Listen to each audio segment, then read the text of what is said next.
Tito A, merong advice sa Don Bell, kung saan ay umani nga agad ito ng samot-saring komento sa social media ngayon.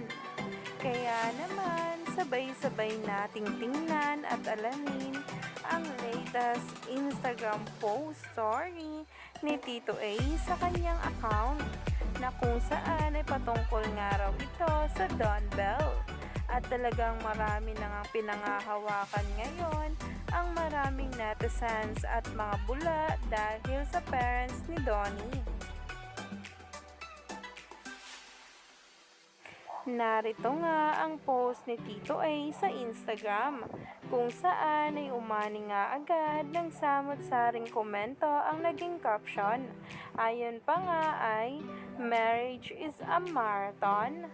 Sometimes it's a couple of laps," na talaga nga namang may hashtag pang "Marriage is a marathon."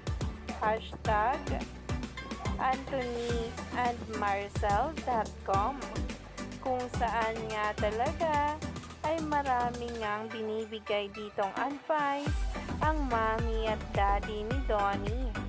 Pero nahimlay ang marami dahil binibigyan din nga ng advice nila ang Don Bell, na talaga nga namang kinahimlayan ng maraming netizens. Kung saan ay talagang dapat nga tayong abangan ang mga pasabog pa para sa Don Bell, dahil sa future ng araw ng dalawa ang kanya lang ginagawa. Kaya naman, stay tuned lang.